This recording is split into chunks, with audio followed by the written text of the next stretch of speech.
नमस्कार, आप देख रहे हैं 4 PM और मैं हूं आपके साथ निधि तिवारी। एक ओर जहां पूरा देश शोक में डूबा है, हर ओर गम की लहर है, हर कोई पहलगाम हमले को लेकर के स्तब्ध है, तो वहीं दूसरी ओर हर वक्त चुनावी मोड में रहने वाले और चुनाव के बारे में सोचने वाले पीएम मोदी बिहार दौरे पर पहुंचे हैं, जहां पर उन्होंने कई परियोजनाओं का शिलान्यास और उद्घाटन किया और फिर बड़ी जनसभा को संबोधित किया। एक बड़ी रैली थी। मतलब देश में शोक की लहर है और प्रधानमंत्री प्रचार में व्यस्त है, क्योंकि अगले 6 महीने में बिहार में चुनाव है। और मोदी जी का ये दौरा, ये रैली पहले से ही प्रस्तावित थी, लेकिन तब हालात अलग थे। तब ये आतंकी हमला नहीं हुआ था। अब आतंकी हमला हो चुका है, तो लोग सवाल कर रहे हैं कि क्या प्रधानमंत्री मोदी ने जो सऊदी अरब का अपना दौरा कट किया था, क्या वो इसीलिए था कि वो बिहार की रैली को संबोधित कर सके? क्या इसीलिए सऊदी से जल्दी वो लेकर जल्दी आए थे और ये कहा गया कि वो कश्मीर में जो हमला हुआ है, पहलगाम में जो हमला हुआ है, उसको लेकर के उन्होंने अपना दौरा रद्द किया? और तो क्या सच्चाई कुछ और थी? प्रधानमंत्री मोदी के लिए कहा गया कि जैसे ही कश्मीर में आतंकी हमला हुआ, प्रधानमंत्री मोदी सऊदी अरब से अपनी यात्रा को छोटा करके तुरंत भारत आ गए और भारत आते ही उन्होंने एयरपोर्ट पर अधिकारियों के साथ मीटिंग ली। उसमें एस जयशंकर मौजूद थे, तमाम बड़े अधिकारी अफसर मौजूद थे। उसके बाद प्रधानमंत्री मोदी ने सीसीएस की भी बैठक ली और लगातार ये कहा जा रहा है कि प्रधानमंत्री अमित शाह से संपर्क में है। लेकिन आज जो ये खबर आई है, इसको सुनकर के बड़ी हैरानी हुई कि हमारे प्रधानमंत्री हमेशा चुनावी मोड में रहते हैं। ये तो हर कोई जानता है कि मोदी जी अपने पार्टी के सबसे बड़े वोट कैप्चर है। लेकिन क्या ये सही वक्त था जब मोदी जी को एक रैली को संबोधित करना चाहिए था? इससे ज्यादा असंवेदनशीलता और क्या हो सकती है? सर, जय संविधान। देखिए निधि, ये प्रश्न केवल चुनावी मोड में रहने का नहीं है। ये केवल अब एक और एंगल जुड़ गया है। अभी तक 3 ऐसे प्रश्न थे जो हम लोगों के दिमाग में थे, अब चौथा प्रश्न भी आ गया। क्या क्या ये चुनावी मोड का नहीं? अगर चुनाव प्रचार आप शुरू कर रहे हैं, इसका मतलब क्या आप चाहते हैं इसका चुनावी लाभ उठा लिया जाए जब तक लोगों के दिमाग से इन हत्याकांड के यादें ना खत्म हो जाए? इसका मतलब आप चाहते हैं ये खून को भुना दिया जाए, ये बहते हुए खून को भुना लिया जाए। इसलिए तुरंत ये कार्रवाई की गई। और मुझे ऐसा लगता है और मेरे बहुत सारे मित्रों को ऐसा लगता है कि चुनाव बिहार के अंदर प्रीपोन किया जाएगा, चुनाव जल्दी कराए जाएंगे और ये बहते हुए खून का फायदा उठाया जाएगा। तो एक प्रश्न ये और उठता है, क्या ये खून इसलिए बहाया गया कि बिहार के चुनाव होने वाले हैं और उसमें इसका फायदा उठाया जाए? देखिए 3 एंगल ऐसे हैं, अगर आप कोई भी विवेचना करेंगे आपको लगेगा कि मामला संदिग्ध है। नंबर 1, जब भी कोई अमेरिकी बड़ा अतिथि देश के अंदर आता है, देश के अंदर आतंकवादी अटैक होता है। नंबर 1, अमेरिका के वाइस प्रेसिडेंट हिंदुस्तान की यात्रा में थे। नंबर 2, आज से 15 दिन पहले माननीय मोदी जी का कश्मीर में जाने का प्लान था। इंटेलिजेंस रिपोर्ट थी कि कश्मीर के अंदर गड़बड़ी की आशंका है, आतंकवादी घटना की आशंका है। इसलिए माननीय मोदी जी का जो चुनाव जो वहां पे यात्रा थी उसको कैंसिल किया गया। केवल इसलिए कैंसिल किया गया कि वहां पे आतंकवादियों की अटैक की संभावना है। नंबर 3, अगर आप गई हो पहलगांव तो आपको पता होगा कि पहलगांव से जहां से अमरनाथ यात्रा शुरू होती है वो जगह बहुत दूर नहीं है और वहां से वो ले जाते हैं आपको, यात्रा वो जगह दिखा के ले आते हैं और जिससे वहां जीप वाले ले जाते हैं कि आपको साहब वहां ले चलेंगे और देखिए कहां से ये अमरनाथ यात्रा शुरू होती है। और ये इतिहास इस बात के लिए साक्षी है, जब जब अमरनाथ यात्रा शुरू है उसके 1 महीने पहले से आतंकवादी वहां पे सक्रिय हो जाते हैं। अमरनाथ यात्रा होने वाली है, इसका मतलब यह है कि ये बिल्कुल एक आधार था, क्योंकि अमरनाथ यात्रा शुरू होने वाली है इसलिए आतंकी अटैक कर सकते हैं। और यह भी बिल्कुल सत्य बात है। इस आशंका को देखते हुए जो आर्मी है वो इस तथ्य को न नकारते हुए 1 महीने पहले से उस आसपास के कम से कम 15-20 किलोमीटर के एरिया पे अपनी मुस्तैदी इतनी ज्यादा बढ़ा देती है जिससे आतंकवादी अटैक ना हो। अब ये तीनों घटनाओं को देखिए, तीनों घटनाएं हुई और ये सबसे बड़ी आश्चर्यजनक घटना है निधि, आप ध्यान दीजिएगा, आज तक विश्व के अंदर एक भी ऐसी आतंकवादी घटना नहीं हुई जब जवाबी फायरिंग ना हुई हो। एक भी आतंकवादी घटना नहीं हुई जबकि जवाबी फायरिंग ना हुई हो। पार्लियामेंट अटैक हुआ, दोनों तरफ से लोग मरे, उन्हें भी मारा गया, आतंकवादियों को निकलने नहीं दिया गया। हमारे लोग ने भी शहादत दी लेकिन छोड़ा नहीं, जान दे दी, छोड़ा नहीं। मुंबई अटैक हुआ, एक कसाब को छोड़ के बाकी सबको धराशायी कर दिया हमारे वीर सैनिकों ने और पुलिस वालियों ने, और बड़े बड़े अधिकारियों ने अपनी जान दी लेकिन जान की चिंता नहीं की और देश के लिए न्यौछावर की। वो भी मारे गए, हमारे वीर जवान भी मारे गए। हर जगह ऐसा हुआ। केवल 2 घटनाएं ऐसी हुई हैं। हमारे वीर जवानों को देखिए, एक जवानों की एक इच्छा होती है, जैसे मेरी इच्छा होती है एज ए डिबेटर जब मैं आपके साथ बैठता हूं, और ये किसी की भी नेचुरल इच्छा है। देखिए निधि, आपकी भी होती होगी। हम बार बार देखते हैं कितने लोग हमारे कार्यक्रम को देख रहे हैं। हम चाहते हैं लोग हमारे कार्यक्रम को देखें, हमारी बात उन तक पहुंचे और उससे हमें उत्साह मिलता है। जो आर्मी का ऑफिसर है, जो पुलिस का ऑफिसर है, वो बिना किसी कारण से अपनी जान नहीं देना चाहता।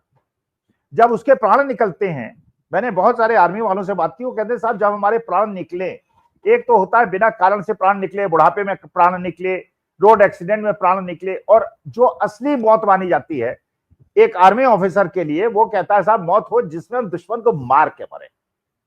जैसे अब्दुल कलाम साहब के बाद आपको पता होगा, अब्दुल कलाम साहब जब भी छात्रों से बात किया करते थे, कहते थे कि मेरा सबसे अच्छा अध्याय, ये राष्ट्रपति होने के बाद उन्होंने कहा, मेरा सबसे अच्छा अध्याय है और जीवन का सबसे सुख मुझे तब मिलता है जब मैं बच्चों से मुखातिब होता हूं और उनको पढ़ाता हूं।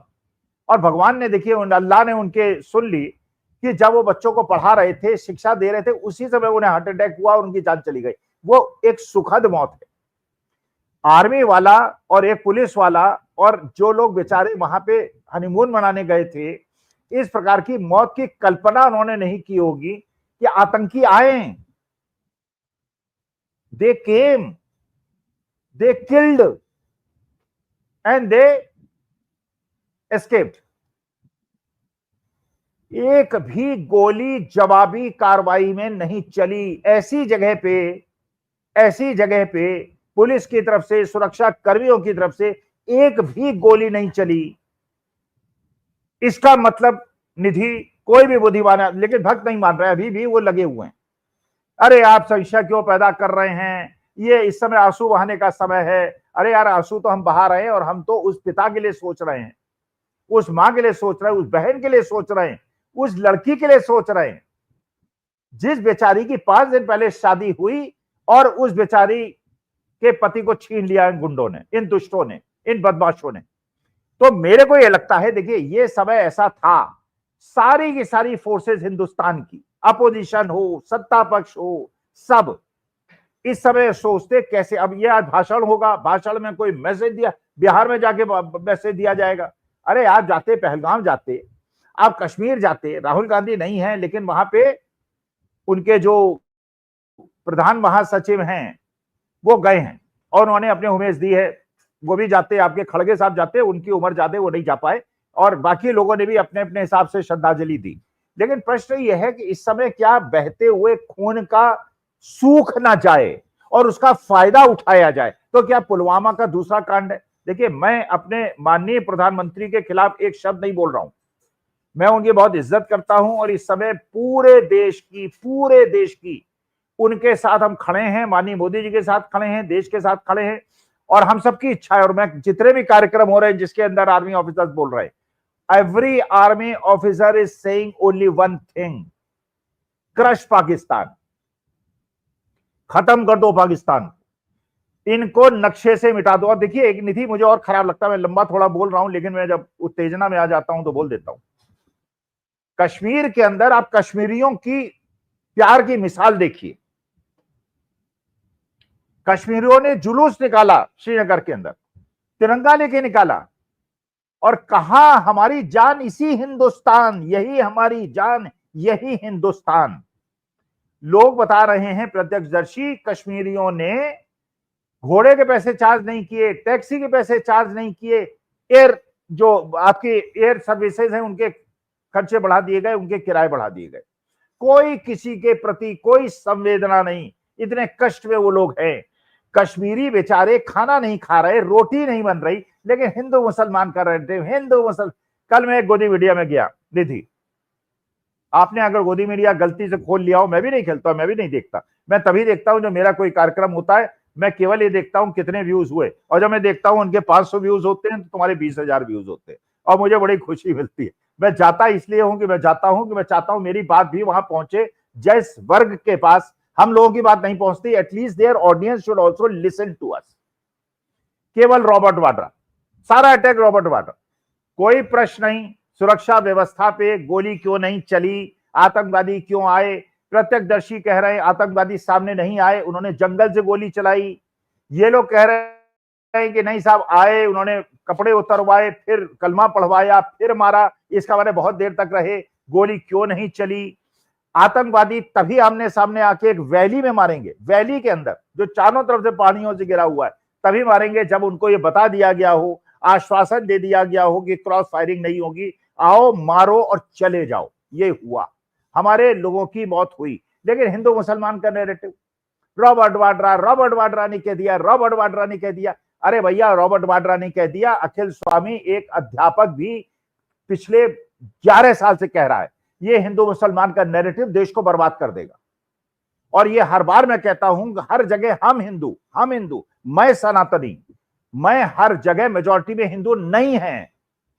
ऐसे एरियाज हैं जहां पे मुसलमान हैं, क्रिश्चियन हैं, आदिवासी हैं, सब, और सब घृणा अगर इतनी ज्यादा फैलाओगे, तभी तो तमिलनाडु वाले जो है उत्तर भारतीयों के प्रश्नों का जवाब नहीं देते, वो हिंदी में बात नहीं करते, कहते तमिल में बात करो, हमें तमिल आती नहीं, इसलिए भेदभाव बढ़ता है।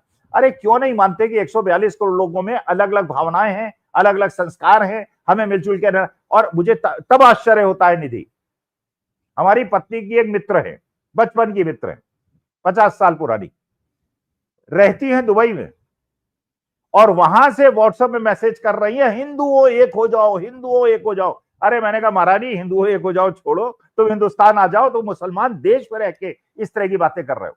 लेकिन कोई शर्म नहीं है, बेहया लोग हैं, हिंदू मुसलमान करके छलनी कर देंगे मेरे देश को।